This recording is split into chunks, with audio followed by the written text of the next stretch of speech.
The courthouse records in Lancaster County, Pennsylvania, tell of 4 separate deaths between 1837 and 1841.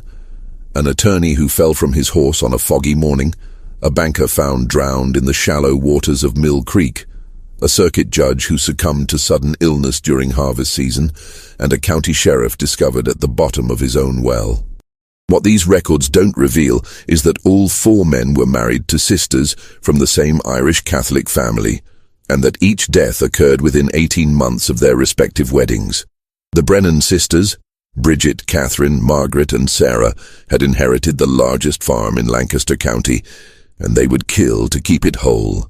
Before we continue with the story of the Brennan family farm and the 4 widows who refused to be separated, let me tell you about the summer of 1836, when everything changed for the Brennan sisters, and a conversation by candlelight sealed the fate of 4 prominent men. The Brennan family farm stretched across 847 acres of Pennsylvania's most fertile soil, bordered by Mill Creek to the north and the Lancaster Pike to the south. Patrick Brennan, who had arrived from County Cork with nothing but determination and a hatred of English landlords, had spent 37 years building his American dynasty. By 1836, his property was worth more than most small towns, complete with a grand stone house that rivaled any in Philadelphia, barns that could shelter 200 head of cattle, and grain silos that fed half the county through harsh winters. But Patrick Brennan died that October with a problem that would have destroyed lesser families: the law.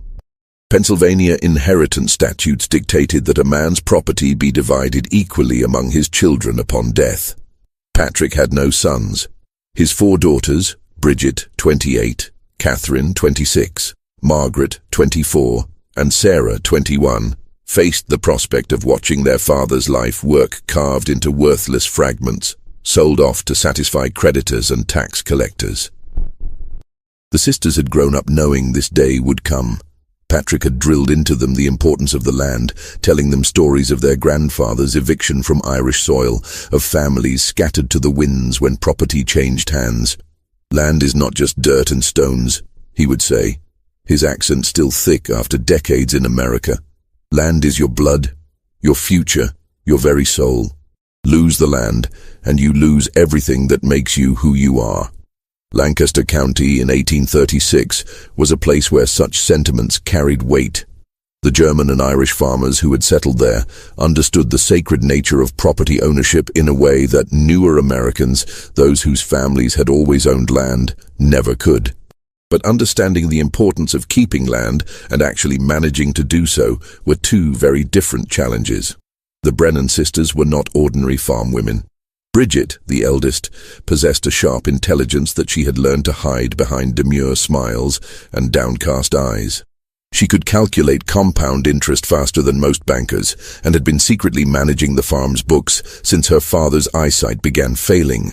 Catherine had inherited her father's gift for reading people, for sensing their weaknesses and desires with an almost supernatural precision. Margaret possessed an ethereal beauty that made men forget their own names, combined with a ruthless practicality that her angelic face concealed perfectly. Sarah, the youngest, had been blessed with a voice that could charm birds from trees, and a talent for playing whatever role the situation demanded.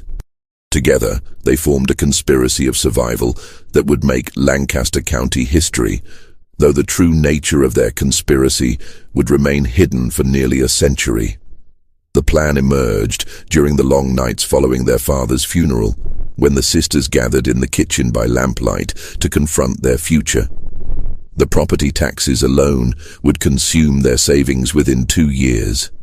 Marriage, the traditional solution for propertyless women, would scatter them to different households, different names, different loyalties. But what if marriage could serve their purposes instead of destroying them? "We stay together," Bridget declared on a November evening when frost covered the windows and the fire cast dancing shadows on the stone walls. "Whatever it takes, we stay together, and we keep the farm whole." "The law says differently," Margaret pointed out, ever practical. "The law," Catherine said slowly, "can be influenced." It was Sarah who spoke the words that would damn them all. Men die, sisters. Husbands die, and widows inherit everything. The first death occurred on March 15th, 1838, just 14 months after Patrick Brennan's funeral and 6 months after Bridget's marriage to Thomas Hennessy, the most prominent attorney in Lancaster County. Hennessy had been a logical choice. A successful Irish Catholic lawyer in his early 40s, a widower with no children, a man wealthy enough to pay the Brennan property taxes without blinking, and influential enough to help restructure the family's legal obligations. Their courtship had been brief but intense. Hennessy, who had been a bachelor for 3 years since his first wife's death from consumption, found himself completely enchanted by Bridget's combination of beauty and intelligence. She could discuss legal precedents with the same ease that she planned elaborate dinner parties. She laughed at his stories of courtroom victories and listened intently to his dreams of running for county judge. Within 2 months of their first meeting at Sunday Mass, Thomas Hennessy was convinced that Bridget Brennan was the answer to his lonely prayers.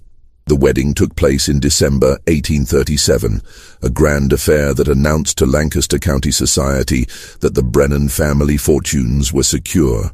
Hennessy moved into the stone farmhouse, bringing with him not only his considerable wealth, but also his legal expertise in restructuring the property ownership to benefit all 4 sisters. The arrangement was complicated but legal, a family trust that kept the land intact while providing for each sister's future security. But Thomas Hennessy had underestimated his new wife's true priorities. Within weeks of the wedding, he began to notice disturbing patterns. Bridget seemed more interested in her sister's welfare than in their marriage. She insisted that Catherine, Margaret, and Sarah continue living in the main house, turning what should have been a honeymoon period into an extended family gathering. When Hennessy suggested that newlyweds might benefit from privacy, Bridget's response was swift and cold. "My sisters are my blood, Thomas. They stay." The tension escalated when Hennessy discovered that Bridget had been using his legal connections to investigate the financial situations of several prominent Lancaster County bachelors. When confronted, she claimed she was merely looking out for her sisters' futures, but Hennessy sensed something more calculating in her behavior. The morning of March 15th began with an argument. Hennessy had received an offer to purchase a law practice in Philadelphia, an opportunity that would advance his career considerably, but require leaving Lancaster County. When he presented the idea to Bridget over breakfast, her reaction was immediate and vehement.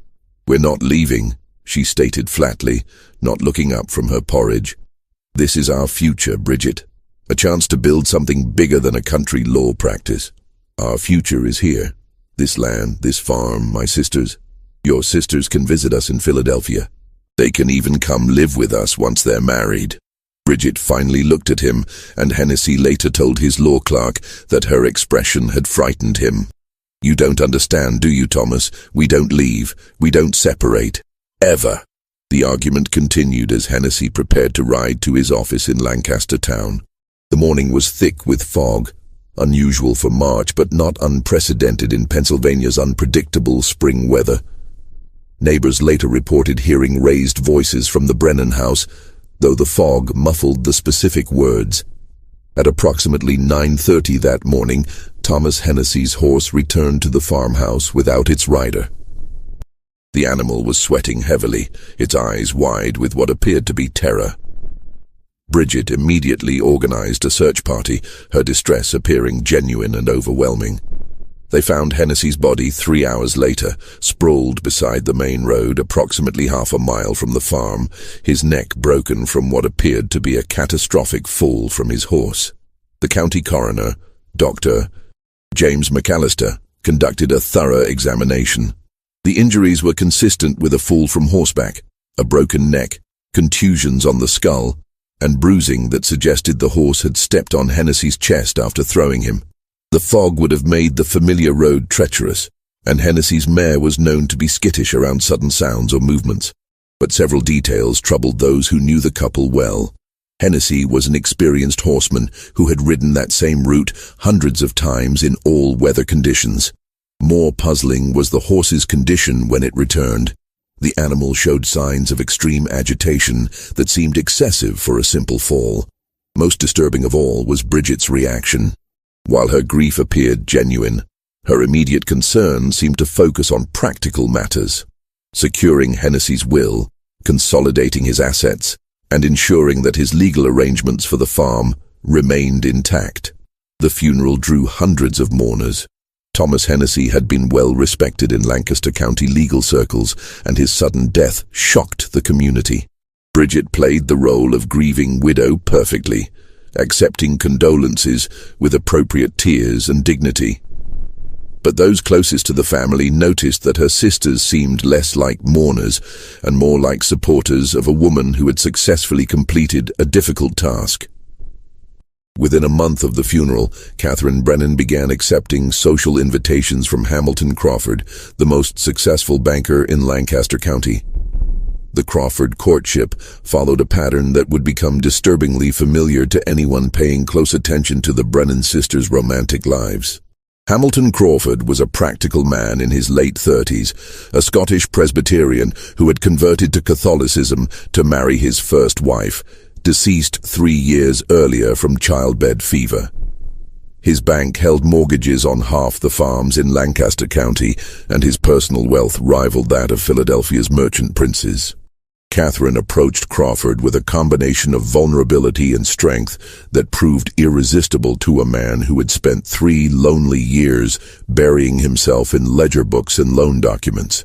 She would appear at his bank on Tuesday afternoons, ostensibly to discuss the family's financial arrangements following Thomas Hennessy's death. But their conversations gradually shifted from business to personal matters. "I worry about my sisters," Catherine confided during one of these meetings, her voice carrying just the right note of concern. "Bridget is still mourning, of course, but Margaret and Sarah, they need guidance, protection. A woman alone in this world faces so many dangers." Crawford, who had no siblings and had often wondered what family loyalty might feel like, found himself drawn to Catherine's devotion to her sisters. Here was a woman who understood that blood ties transcended all other considerations, a rare quality in his experience. Their engagement, announced in August 1838, surprised no one who had observed Crawford's transformation from grieving widower to besotted suitor. The wedding took place in October, exactly 1 year after Patrick Brennan's death and 7 months after Thomas Hennessy's funeral. Crawford moved into the farmhouse, bringing with him not only his considerable wealth, but also his expertise in financial management. Like Hennessy before him, he restructured the property arrangements to provide additional security for all 4 sisters, never questioning Catherine's insistence that the family remain together. But Hamilton Crawford was a more methodical man than Thomas Hennessy had been, and his banker's instincts led him to notice patterns that a lawyer might miss. Within weeks of the wedding, he began keeping a private journal, recording observations that would prove prophetic. November 3rd, 1838. Catherine insists on maintaining separate accounts for each sister's inheritance from father. Says it's temporary until they all marry, but Margaret shows no interest in suitors despite obvious beauty. Sarah actively discourages men who call on her, beginning to suspect they have no intention of marrying. November 18th, 1838. Bridget visited bank today to discuss investment opportunities. Her knowledge of compound interest and property values exceeds that of most businessmen. Asked detailed questions about inheritance laws, specifically regarding widows' rights in cases of intestate death. Claimed academic curiosity, but conversation felt calculated. December 1st, 1838. Overheard conversation between Catherine and Margaret about maintaining unity and protecting the legacy. When they noticed me listening, quickly changed subject to Christmas preparations. Growing convinced that sisters have made some kind of pact regarding property. December 15th, 1838. Catherine has become distant, mechanical in her affections. Shows more interest in discussing business than in normal marital relations. When I mentioned possibility of starting our own family, her reaction was cold, almost hostile. "The 4 of us are family enough," she said. Crawford's suspicions deepened when he discovered that Margaret had begun receiving regular visits from Judge Cornelius Whitman. the circuit judge who presided over Lancaster County's most important legal cases. Whitman was a distinguished man in his 50s, a widower with grown children who lived in Philadelphia. He was also the judge who would oversee any legal challenges to the Brennan family's property arrangements. The banker's training had taught him to recognize patterns, and the pattern emerging around the Brennan sisters troubled him deeply. But Hamilton Crawford had made a crucial error in his analysis. He assumed that recognizing a conspiracy would be enough to protect him from becoming its next victim. The second death occurred on February 8, 1839, during one of the coldest winters in Lancaster County memory. Crawford had taken to walking the property boundaries each morning, partly for exercise and partly to inspect the farm's winter preparations. The Mill Creek, which formed the northern border of the Brennan property, had frozen solid for the first time in decades, creating what appeared to be safe passage across the water. Crawford's body was discovered by a neighbor searching for stray cattle. The banker had apparently attempted to cross the creek on the ice, which had given way under his weight, plunging him into the frigid water below. The current had carried him nearly a quarter-mile downstream before his body became wedged against a fallen log. Death by drowning, complicated by exposure to the extreme cold, exactly what one would expect from such an accident. But Crawford had left behind his journal, hidden in his personal safe at the bank. The final entry, dated February 7th, revealed the depth of his suspicions. "Catherine knows I suspect something. Her behavior has become increasingly erratic. She insists on accompanying me everywhere, claims she's worried about my safety, but her concern feels more like surveillance. Have decided to confront her tomorrow about my suspicions regarding Thomas Hennessy's death. If something happens to me, look to the sisters. They are not what they seem." Dr. McAllister, who had examined Thomas Hennessy's body the previous year, found Crawford's death equally straightforward from a medical perspective. Drowning in icy water was a common winter hazard in rural Pennsylvania. The ice on Mill Creek, while appearing solid, had been weakened by an underground spring that created unpredictable thin spots. Crawford's body showed no signs of violence, no defensive wounds, no indication that his death was anything other than a tragic accident. Catherine's grief seemed as genuine as Bridget's had been, but observers noted that both widows appeared more concerned with practical matters than with emotional devastation. Within days of Crawford's funeral, they were meeting with lawyers and bank officials, ensuring that the family's financial security remained intact. The pattern was becoming clear to anyone willing to see it, but in a community that respected the sanctity of marriage and the tragedy of young widowhood, few were prepared to voice their suspicions aloud. Margaret Brennan's engagement to Judge Cornelius Whitman was announced 6 weeks after Hamilton Crawford's funeral. Judge Cornelius Whitman represented the pinnacle of Lancaster County society, a man whose legal decisions affected thousands of lives and whose social position opened doors throughout Pennsylvania. At 53, he commanded respect in courtrooms from Philadelphia to Pittsburgh, and his appointment to the circuit court had been seen as a stepping stone to higher judicial positions, possibly even the state Supreme Court. Margaret's pursuit of the judge demonstrated a sophistication that surpassed even her sister's previous campaigns. Rather than the direct approach Catherine had used with Crawford or the intellectual partnership Bridget had cultivated with Hennessy, Margaret employed what could only be described as a campaign of strategic vulnerability. She first appeared in Whitman's courtroom in March 1839, ostensibly seeking advice about property law related to her father's estate. Her beauty was undeniable, but what captured Whitman's attention was her apparent innocence regarding legal matters, combined with an intelligence that made her questions unexpectedly perceptive. She seemed like a sheltered flower who nonetheless possessed a keen understanding of the world around her. "I'm afraid I don't understand these inheritance complications, Your Honor," she said during their first private conversation, her blue eyes wide with apparent confusion. "My sisters and I simply want to honor our father's wishes, but the law seems designed to destroy families rather than protect them." Whitman, who had spent decades dealing with grasping relatives and contested wills, found Margaret's family loyalty refreshing. Here was a young woman who put blood ties above personal ambition, who sought legal guidance not for personal gain, but to protect her sister's welfare. Their conversations gradually expanded beyond legal matters to encompass literature, philosophy, and the judge's own experiences with loss. His wife had died 5 years earlier, and his children had scattered to distant cities, leaving him increasingly isolated. Margaret's strategy was patience itself. She never pushed for personal meetings, never suggested romantic interest, never appeared to be anything other than a grateful young woman seeking a respected elder's guidance. But somehow, Whitman found himself looking forward to her visits, planning his schedule around their conversations, and gradually opening his heart to someone who seemed to understand his loneliness without taking advantage of it. The engagement announcement in May 1839 shocked Lancaster County society more than the previous marriages had. Judge Whitman was a pillar of respectability, a man whose judgment was considered unimpeachable. That he would marry the third Brennan sister, following the convenient deaths of her sister's husbands, struck many observers as either remarkably coincidental or remarkably suspicious. But Whitman himself seemed genuinely happy for the first time in years. Margaret brought light into his austere life, filling his house with laughter and warmth.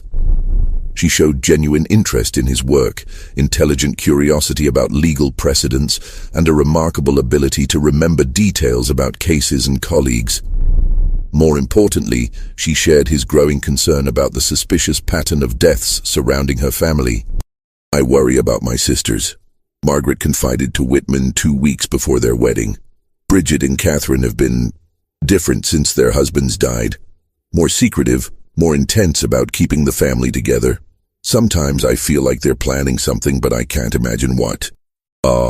This conversation would later be remembered as either Margaret's attempt to distance herself from her sister's conspiracy or as the most calculating manipulation of all, using Whitman's own suspicions to absolve herself of guilt, while positioning herself as an unwitting victim of her sister's schemes.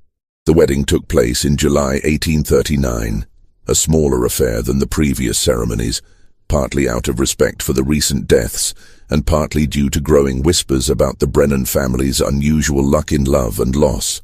Whitman moved into the farmhouse like his predecessors, though he insisted on maintaining his own residence in town for professional purposes. This arrangement meant he spent weekdays at the farm and returned to Lancaster for court sessions. The judge's legal training made him a more careful observer than either Hennessy or Crawford had been. Within a month of his marriage, he began documenting disturbing patterns of behavior that his predecessors had either missed or dismissed. His private notes, discovered years later, revealed a man growing increasingly convinced that he had married into a conspiracy. August 10th, 1839. Margaret insists on knowing my schedule in advance, claims she wants to plan meals and social events accordingly. But her questions seem more focused on when I'll be traveling alone than on domestic arrangements. August 25th, 1839. Overheard Bridget and Catherine discussing the final arrangement and completing the plan. When I entered room, they immediately changed subject. Margaret's reaction was odd. She seemed frightened rather than curious.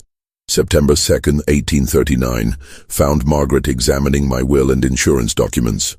She claimed she was trying to understand legal terminology, but her questions were surprisingly sophisticated, beginning to suspect she knows more about law than she pretends. September 15th, 1839. Direct confrontation with Margaret about my suspicions regarding her sisters. Her response was immediate tears and protests of innocence, but something about her reaction felt rehearsed. Either she's a victim of her sister's schemes or a better actress than I imagined. Judge Whitman's position gave him access to information that his predecessors had lacked. He quietly began investigating the deaths of Thomas Hennessy and Hamilton Crawford, requesting copies of coroner reports and interviewing witnesses. What he discovered disturbed him deeply. Both men had died at times when they were known to be in conflict with their wives about leaving Lancaster County. Both deaths had occurred under circumstances that, while appearing accidental, showed evidence of careful timing and opportunity. Most troubling of all, both men had made recent changes to their wills that heavily favored their wives and by extension the entire Brennan family. But Whitman's investigation revealed something else. He was not the only person asking questions about the Brennan sisters.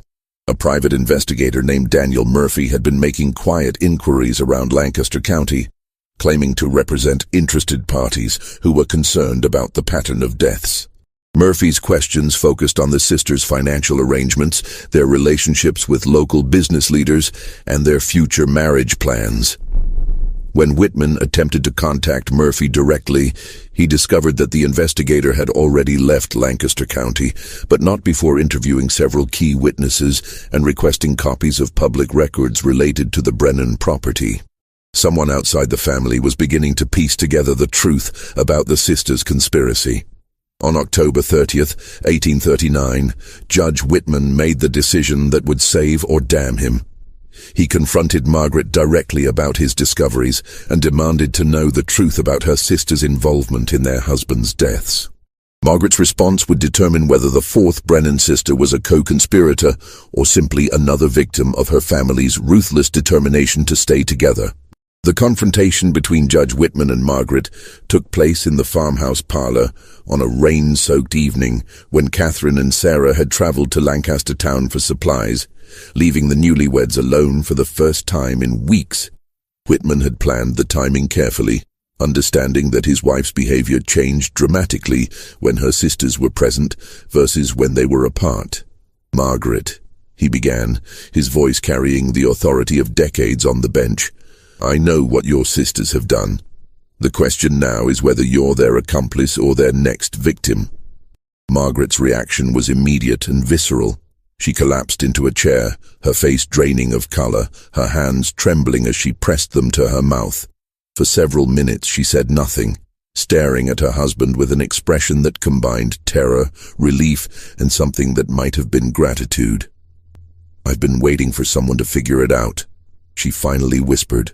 "I've been praying that someone would stop them before they make me do what they did." What followed was a confession that revealed the true scope of the Brennan sisters' conspiracy. According to Margaret, the plan had been Bridget's creation, conceived during those candlelit conversations following their father's funeral. The eldest sister had calculated that 4 strategic marriages, followed by 4 convenient deaths, would not only keep the family property intact, but would also create a financial empire that could support them in luxury for the rest of their lives. "Bridget said we had to think like men," Margaret revealed, her voice growing stronger as she spoke. She said men use violence and politics to get what they want, but women have to be smarter, more patient. She said if we did it right, no one would ever suspect us because people see what they expect to see. Grieving widows, not calculating killers. The confession revealed the disturbing efficiency of the sisters' methods. Each death had been meticulously planned months in advance, with contingencies for different scenarios and careful attention to creating plausible accidents. Bridget had studied Thomas Hennessy's daily routines for weeks before his death, noting his route to town, his horse's temperament, and the weather patterns that might provide cover for their actions. She drugged his coffee that morning, Margaret revealed. Something that would make him dizzy, disoriented, but would be gone from his system by the time anyone examined his body. Then she spooked his horse deliberately, threw a stone at the exact moment he was riding past the steepest part of the road. Hamilton Crawford's death had required more elaborate preparation. Catherine had spent weeks studying the ice patterns on Mill Creek, identifying the exact location where underground springs created unpredictable weak spots. On the morning of his death, she had used heated iron rods to weaken the ice further, creating a trap that would appear completely natural. She walked with him that morning, Margaret continued, tears now flowing freely. She insisted on accompanying him to check the property boundaries, something she'd never done before. She guided him to exactly the right spot on the ice, then stepped aside just as it gave way. She said later that she had to hold his head under the water for nearly a minute, but the cold made him weak, so he couldn't fight her effectively. But Margaret's most shocking revelation concerned her own role in the conspiracy. She had not been an unwitting victim of her sister's schemes. She had been their reluctant accomplice from the beginning. Bridget and Catherine had made it clear that her cooperation was not optional, that the family's survival depended on all four sisters playing their assigned roles. They told me that if I refused, they would make it appear that I had been the killer all along, she explained. Bridget said it would be easy to plant evidence suggesting that I had murdered Thomas and Hamilton out of jealousy or greed. They said no one would believe that three sisters could work together so efficiently, but everyone would believe that one sister had gone mad with jealousy. Judge Whitman listened to this confession with growing horror, not only at the crimes being described, but at the realization that his own death had been planned with the same methodical precision. Margaret revealed that his murder was scheduled for November 15, 1839, less than 3 weeks away. The method would be poisoning, using a slow-acting toxin that would mimic the symptoms of a heart attack, a plausible cause of death for a man of his age and professional stress level. Sarah has been practicing with different doses, Margaret revealed. She's been testing them on stray cats and dogs, finding the right amount that would kill quickly enough to prevent recovery, but slowly enough to seem natural. Bridget said your death had to be perfect because you're too prominent for people to accept another convenient accident. But Whitman's investigation had uncovered another disturbing element of the conspiracy: the involvement of Daniel Murphy, the private investigator who had been asking questions around Lancaster County. According to Margaret, Murphy was not working for interested parties, as he had claimed. He was working for the Brennan sisters themselves, hired to identify anyone who might be getting too close to the truth about their crimes. Bridget wanted to know if anyone suspected us, Margaret explained. She said we needed to stay ahead of any investigations to know what people were saying and thinking. Murphy reports back to her every week with the names of anyone who's asking questions about our family. This revelation meant that Whitman's own investigation was known to the sisters, that his suspicions had been reported back to them, and that his confrontation with Margaret might itself be part of their larger plan. Perhaps Margaret's confession was genuine, or perhaps it was an elaborate manipulation designed to make him lower his guard at the crucial moment. "How do I know you're telling the truth now?" Whitman demanded. "How do I know this isn't just another layer of deception?" Margaret's response would determine not only Whitman's fate, but also whether the Brennan sisters' conspiracy would finally be exposed or would claim its fourth and final victim. She walked to the parlor desk, opened a locked drawer with a key she wore around her neck, and withdrew a leather-bound journal filled with handwritten pages. "This contains everything," she said, placing the journal in Whitman's hands. "Every detail of every murder, every plan, every conversation. I've been documenting it all since Thomas's death, thinking that someday I might need proof of what really happened." As Whitman began reading, the sound of approaching horses announced the return of Catherine and Sarah from their trip to town. Margaret's eyes met her husband's with an expression of desperate urgency. "They can't know that I've told you," she whispered. "If they suspect that you know the truth, they'll kill you tonight." The journal that Margaret placed in Judge Whitman's hands contained 3 years of meticulous documentation that transformed the Brennan sisters from suspected criminals into confirmed monsters. Written in Margaret's careful script, the pages detailed not only the murders of Thomas Hennessy and Hamilton Crawford, but also the systematic planning that had preceded each death and the cold calculation that had followed. The first entry, dated November 15, 1836, exactly 1 month after Patrick Brennan's funeral, revealed the moment when grief transformed into something far more dangerous. Bridget has presented us with a choice that isn't really a choice at all. We can watch Father's legacy be destroyed by inheritance laws, scattered to creditors and tax collectors until nothing remains of 37 years of work. Or we can take control of our own destiny. She says that women throughout history have used marriage as a weapon, but we'll be the first to use widowhood as a strategy. 4 marriages, 4 deaths, 4 fortunes. By the time we're finished, we'll own half of Lancaster County. Subsequent entries documented the sisters' transformation from grieving daughters into calculating predators. They studied potential targets like military strategists, evaluating each man's wealth, social position, personal habits, and vulnerabilities. Thomas Hennessy had been selected not only for his legal expertise, but also for his loneliness. A widower desperate for companionship would be more likely to make hasty emotional decisions about marriage and inheritance. December 3rd, 1836. Bridget says we must never allow ourselves to feel guilty about what we're planning. These men will die happy, believing themselves loved and cherished. Their deaths will be quick and relatively painless, far more merciful than the slow starvation that awaits us if we lose the farm. She says we're not murderers, we're survivors, using the only weapons available to women in a world designed to destroy us. But the journal also revealed the psychological toll of their conspiracy. Margaret's entries grew increasingly disturbed as the plan progressed from theoretical discussion to actual implementation. March 16, 1838. Thomas is dead, and Bridget shows no more emotion than if she had slaughtered a chicken for dinner. She told me that the hardest part was pretending to grieve at the funeral, not because she felt guilt, but because she was actually proud of how perfectly the murder had been executed. I think my sister may be genuinely mad, but I'm too frightened of her to resist. The journal documented how each sister's personality had been weaponized for their conspiracy.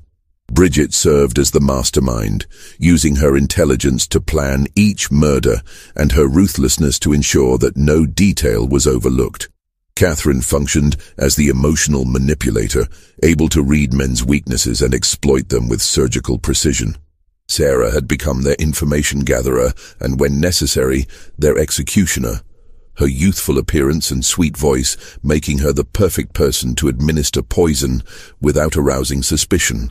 Margaret's role, according to her own documentation, was that of the reluctant accomplice who provided legitimacy to their conspiracy. Her genuine distress and apparent innocence made it impossible for observers to believe that all four sisters could be equally guilty. She served as their unwitting alibi, the sister whose obvious discomfort with the situation convinced people that at least one member of the family was innocent. July 20th, 1839. Cornelius grows more suspicious each day, asking questions about Thomas and Hamilton that I cannot answer without revealing the truth. Bridget says this was always part of the plan, that my marriage to a judge would eventually force us to be more careful, but would also give us protection from legal prosecution. Who would believe that a woman would confess murder to her own husband? She asked.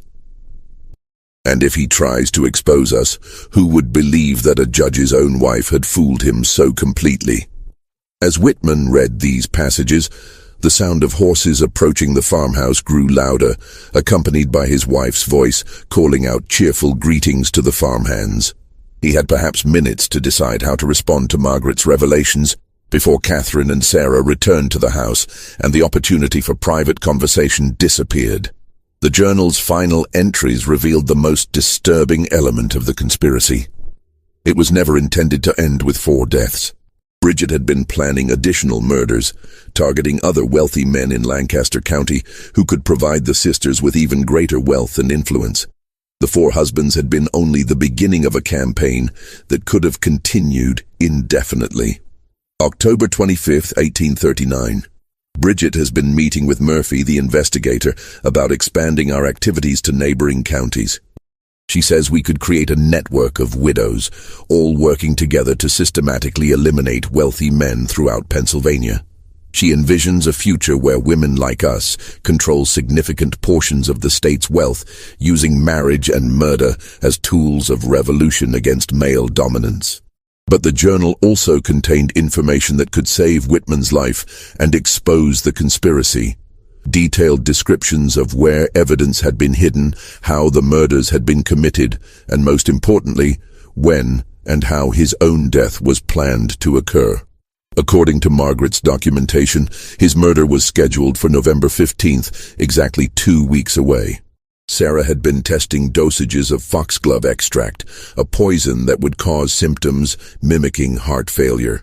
The toxin would be administered through his evening brandy, a ritual that had become part of his daily routine since moving to the farmhouse. November 1st, 1839. Sarah has perfected the dosage. 3 drops will cause chest pains and difficulty breathing within an hour, followed by cardiac arrest within 4 hours. The symptoms will be indistinguishable from natural heart failure, and the toxin will be undetectable in his system within 24 hours. Bridget says my performance as the grieving widow will be crucial. I must appear devastated, but not surprised, since everyone knows about the stress of Cornelius's judicial responsibilities. As Catherine and Sarah's voices grew closer to the house, Whitman made the most important decision of his career. He closed the journal, looked into Margaret's terrified eyes, and whispered the words that would either save them both or ensure their mutual destruction. Tomorrow morning, I'm riding to Philadelphia to meet with federal investigators. You're coming with me, and you're going to tell them everything you've told me tonight. Margaret's response revealed whether she was truly seeking redemption or was simply playing the final card in her sister's elaborate game. They'll kill us both before we reach the county line. Bridget has been planning for this possibility since the day we started. She has men watching the roads, people who owe her favors, ways of making deaths look accidental, even when victims are trying to escape. The front door opened with a cheerful creak as Catherine and Sarah entered the house, their voices bright with the false warmth that had become their trademark since the murders began. Margaret quickly concealed the journal beneath her shawl, while Whitman arranged his features into an expression of casual interest in his wife's activities. "Cornelius! Margaret!" Catherine called out, her footsteps approaching the parlor. "You'll never guess what we discovered in town. Mrs. Henderson at the dry goods store has been spreading the most interesting rumors about our family's extraordinary luck with marriage." Sarah's laughter echoed from the hallway, musical and innocent as always. She suggested that perhaps we Brennan women possessed some sort of supernatural charm over men. If only she knew how right she was, though not in the way she imagines. Whitman felt his blood chill at the casual cruelty in Sarah's voice. These women spoke of murder with the same tone other people might use to discuss the weather or the price of grain.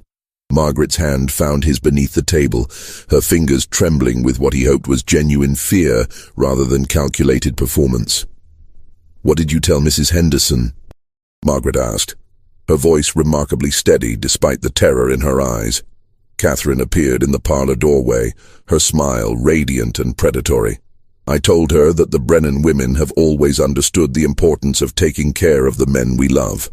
We make sure they never want for anything, never have reason to be unhappy, and never have to worry about growing old and burdensome."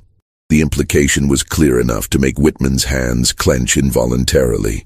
These women viewed murder not as a crime, but as a form of mercy, a way of preserving their victims' happiness by ensuring they died while still beloved and prosperous. It was a rationalization so twisted that it revealed the true depth of their madness. Sarah entered the parlor carrying a tea service, her movements graceful and domestic. "I thought we might enjoy some refreshment while we discuss the wonderful news Catherine and I heard in town. Judge Whitman, you'll be particularly interested in this information given your professional responsibilities." The emphasis on his title carried an undertone of mockery that suggested the sisters knew exactly how much he had discovered about their activities. Whitman realized that Daniel Murphy, their private investigator, had probably reported his every question, every inquiry, every moment of suspicion back to Bridget and her co-conspirators. "What news would that be?" Whitman asked, accepting a cup of tea while trying to calculate whether the liquid might already contain the foxglove extract that would kill him. Catherine settled into her favorite chair, the same chair where she had planned Hamilton Crawford's murder 6 months earlier. "It seems that certain federal authorities have been making inquiries about unusual death rates among wealthy men in rural Pennsylvania counties. They're particularly interested in cases where young widows inherit substantial fortunes under suspicious circumstances." The words hit Whitman like a physical blow. If federal investigators were already looking into the pattern of deaths, his own investigation might be redundant. But it also meant that the sisters knew they were under scrutiny from sources beyond local gossip and county officials. Sarah continued the revelation with her characteristic sweet smile. Mrs. Henderson mentioned that a gentleman from Philadelphia has been asking questions about our family specifically. He wanted to know about the circumstances of Thomas's and Hamilton's deaths, about our financial arrangements, and about your own marriage to Margaret. Did Mrs. Henderson provide this gentleman with information? Whitman asked, though he suspected he already knew the answer. Oh, yes, Catherine replied cheerfully. She told him everything she knew, which unfortunately includes quite a bit of speculation and rumor, along with the actual facts. But you know how these federal investigators are, Cornelius. They have ways of separating truth from gossip, especially when they find patterns that suggest organized criminal activity. Margaret's grip on Whitman's hand tightened to the point of pain. The sisters were telling them that their time had run out, that federal authorities were closing in on their conspiracy, and that the planned timeline for Whitman's murder had been moved up dramatically. Bridget's voice echoed from the kitchen, calling for her sisters to join her for a private conversation. Catherine and Sarah excused themselves with apologetic smiles, leaving the married couple alone in the parlor, with the understanding that their privacy was temporary and probably illusory. "They're going to kill you tonight," Margaret whispered the moment her sisters left the room. The federal investigation has forced their hand.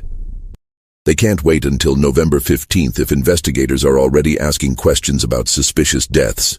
Whitman studied his wife's face, searching for any sign of deception. Everything about Margaret's behavior suggested genuine terror, but he had seen how convincingly the Brennan sisters could lie when their survival depended on it. Was this conversation another manipulation designed to make him trust her completely before she administered the poison herself? "How do I know you're not part of this final performance?" he asked quietly. "How do I know that your confession, your fear, your journal aren't all part of an elaborate plan to make me lower my guard?" Margaret's response was to reach beneath her shawl and withdraw a small glass vial filled with clear liquid. "This is the foxglove extract that Sarah has been preparing. I was supposed to put 3 drops in your evening brandy tonight, wait for you to collapse, then call for Dr. McAllister to confirm your death from heart failure." She placed the vial in Whitman's palm, her eyes never leaving his face. "If I were still part of their conspiracy, I would have already administered the poison.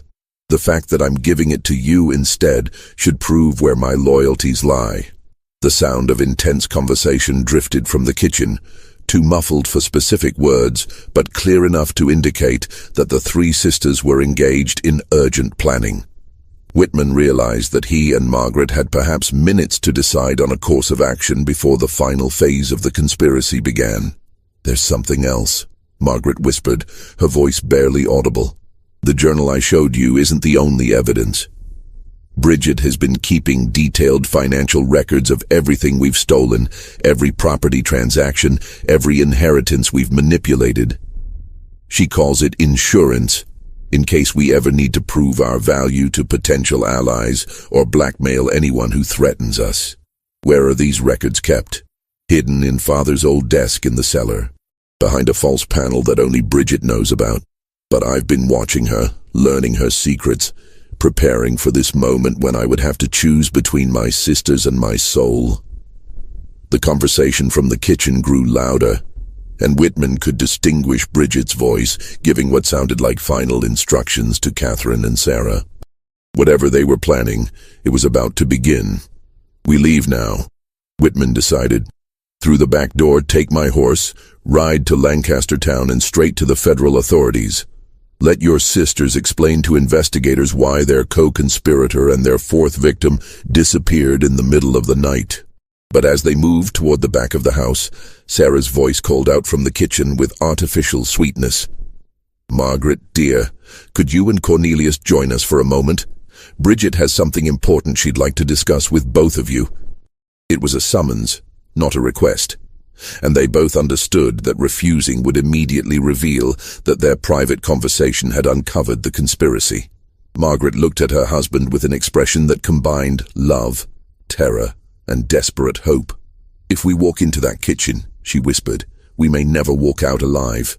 Judge Cornelius Whitman had spent 27 years making decisions that affected other people's lives, but none had ever carried the weight of the choice he faced on November 1st, 1839.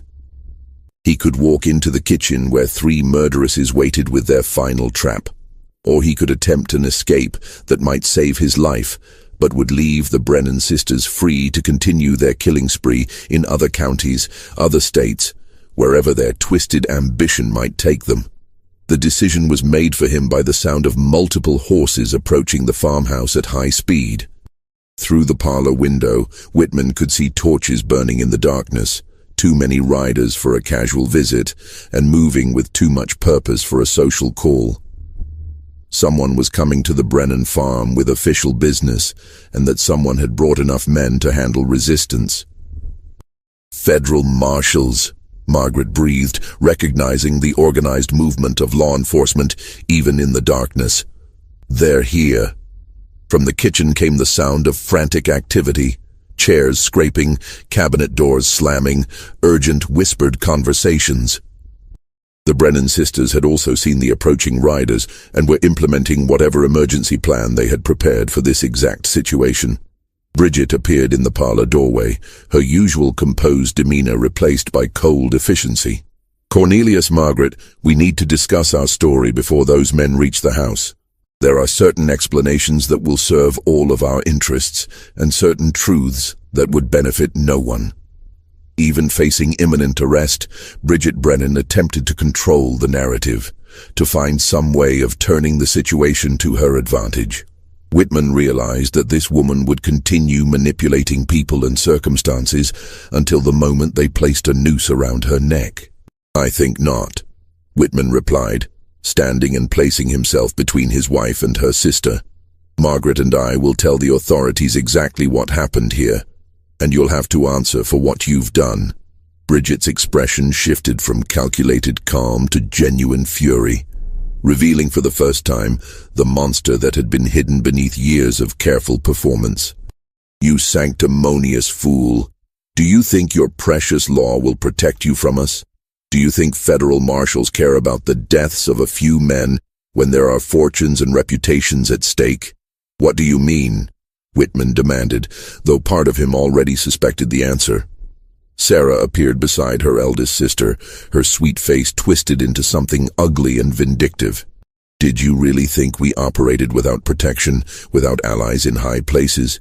Did you imagine that 4 women could commit perfect murders for 3 years without someone in authority looking the other way?" The implication was staggering. The Brennan sisters' conspiracy had been protected by corruption that reached far beyond Lancaster County. Someone with significant power had been shielding them from investigation, probably in exchange for a share of their stolen wealth or for services yet to be rendered. Catherine joined her sisters in the doorway, blocking any escape route toward the kitchen. "Judge Whitman, you're about to learn that justice isn't blind, it's simply expensive. The men riding toward this house aren't coming to arrest us. They're coming to arrest you." Before Whitman could respond, the sound of boots on the front porch announced the arrival of their visitors. A heavy fist pounded on the door, followed by a voice that carried absolute authority. "Federal marshals, open this door immediately." Bridget smoothed her dress and arranged her features into an expression of feminine distress. "Remember, Cornelius, you're the one with access to legal documents, with the knowledge to forge inheritance papers, with the connections to arrange convenient accidents. Margaret is the traumatized victim who finally found the courage to expose her husband's crimes." The door opened before anyone could respond, and 6 armed men entered the farmhouse with weapons drawn and badges displayed. Their leader, a grizzled man in his 50s, surveyed the scene with experienced eyes that missed nothing. "I'm Marshal William Davies, United States Federal Court for the Eastern District of Pennsylvania. Judge Cornelius Whitman, you're under arrest for conspiracy to commit murder, fraud, and corruption in office." The words struck Whitman like physical blows. The sisters had somehow managed to frame him for their own crimes, turning his investigation against him and using his position as evidence of his guilt rather than his innocence. Margaret stepped forward, tears streaming down her face in what appeared to be genuine anguish. "Marshal Davies, you don't understand. My husband is innocent. My sisters are the ones who killed Thomas Hennessy and Hamilton Crawford. I have proof, evidence that will show you the truth." But Bridget was ready for this development, her voice carrying exactly the right note of sorrowful concern for a mentally unstable relative. "I'm afraid my sister has been under tremendous strain since her marriage. She's been making wild accusations, creating elaborate fantasies about murder conspiracies. Dr. McAllister can verify that Margaret has been showing signs of severe mental disturbance." Marshal Davies studied the four people before him with the careful attention of a man who had seen every form of deception imaginable. "Mrs. Whitman, we've received detailed testimony from a private investigator named Daniel Murphy, who claims to have evidence that you and your sisters systematically murdered your husbands for financial gain." The revelation that Murphy had turned against his employers shifted the entire dynamic of the confrontation. Margaret's face lit up with desperate hope, while her sisters exchanged glances of barely controlled panic. "Murphy has been working for us," Catherine said quickly. "We hired him to investigate suspicious deaths in the county because we were concerned about our own safety. If he's making accusations against us, he's clearly been corrupted by someone with an interest in destroying our family." But Marshal Davies wasn't finished with his revelations. Mr. Murphy provided us with detailed financial records showing systematic theft of property and assets following each death. He also gave us physical evidence, poison vials, forged documents, and correspondence that outlines the entire conspiracy.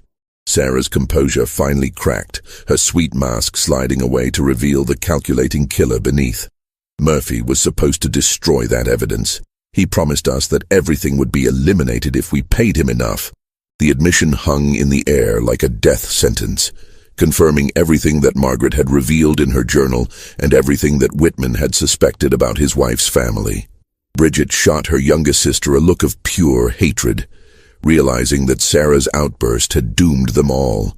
"Additionally," Marshal Davies continued, "we have sworn testimony from Judge Whitman himself, provided through intermediaries over the past several weeks, documenting his discovery of the conspiracy and his attempts to gather evidence against the perpetrators." Whitman stared at the marshal in confusion. He had never provided testimony to federal authorities, had never contacted intermediaries, had only just discovered the full scope of the conspiracy that very evening. But then, understanding dawned. Margaret had been in contact with federal investigators, had been secretly cooperating with Murphy's investigation, had been working for weeks to expose her sister's crimes. "The journal," Margaret said quietly, producing the leather-bound book from beneath her shawl. "Everything is documented here. Every murder, every plan, every conversation. I've been gathering evidence since Thomas Hennessy's death, waiting for the right moment to bring justice for all the men my sisters killed." Bridget's final words as the marshals placed shackles on her wrists revealed the true depth of her twisted logic. "We saved those men from growing old, from becoming burdens to their families, from watching their fortunes disappear and their bodies fail. We gave them love and happiness right up until the moment they died. We were merciful killers. And history will remember us as women who refused to be victims of a system designed to destroy us." As the Brennan sisters were led away to face trial in Philadelphia, Judge Whitman realized that Margaret's courage in exposing the conspiracy had saved not only his life, but potentially dozens of other lives. The sisters had indeed been planning to expand their operations beyond Lancaster County, creating a network of murderous widows that could have operated for decades. The trial that followed became one of the most sensational criminal cases in Pennsylvania history.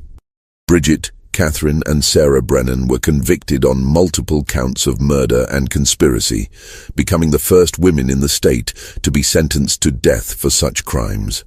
They were hanged together on March 15, 1841, exactly 3 years after Thomas Hennessy's murder. Margaret Brennan Whitman was granted immunity in exchange for her testimony and cooperation. She and her husband left Pennsylvania immediately after the trial, settling in Ohio under assumed names. The Brennan farm was sold to pay restitution to the victims' families, and the stone house that had sheltered so much evil was eventually demolished. But the story of the Brennan sisters had a final, disturbing chapter. Records discovered years later revealed that their conspiracy had indeed extended beyond Lancaster County. Similar patterns of suspicious deaths involving young widows were documented in Maryland, Virginia, and Delaware during the same period, suggesting that other women had adopted the Brennan model of marriage and murder. The case established legal precedents for investigating organized crime involving family members and demonstrated that evil could flourish behind facades of respectability and feminine virtue. It also raised questions about how many other such conspiracies might have operated undetected throughout American history, hidden by society's reluctance to believe that women could be capable of such calculated violence. Just when we thought we'd seen it all, the horror in Lancaster County intensifies. If this story is giving you chills, share this video with a friend who loves dark mysteries, hit that like button to support our content, and don't forget to subscribe to never miss stories like this. Let's discover together what happens next. The Brennan sisters' legacy lived on in the legal system's increased scrutiny of suspicious deaths involving inheritance and in the public's growing awareness that monsters could wear the faces of angels. Their story became a cautionary tale about the dangers of assuming that traditional gender roles provided protection against criminal behavior. Today, the site of the Brennan farm is occupied by a shopping center, and few residents of modern Lancaster County know the dark history of the land beneath their feet.